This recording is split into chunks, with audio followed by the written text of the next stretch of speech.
रहस्यमयी तपस्वी। एक पौराणिक कथा।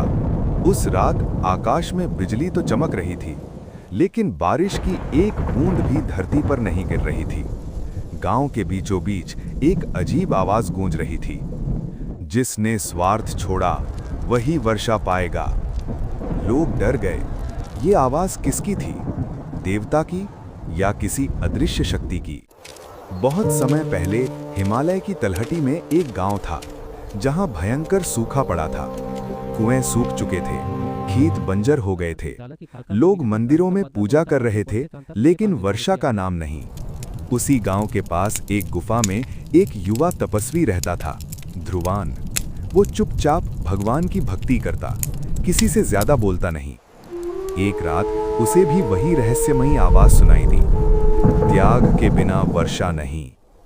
ध्रुवान समझ गया कि ये कोई साधारण संकेत नहीं।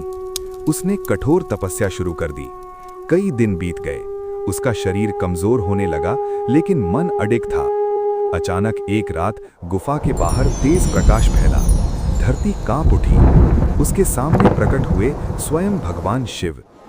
शिवजी की आंखों में गंभीरता थी। उन्होंने कहा, वत्स, वर्षा चाहिए, पर क्या तुम अपनी सबसे प्रिय वस्तु त्याग सकते हो?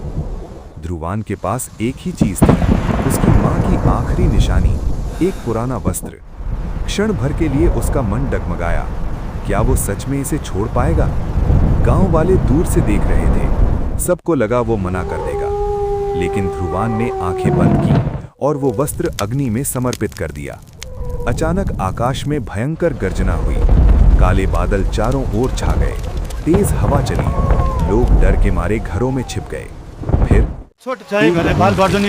फिर दूसरी, और देखते ही देखते मूसलाधार वर्षा शुरू हो गई। गांव वाले खुशी से चिल्लाने लगे।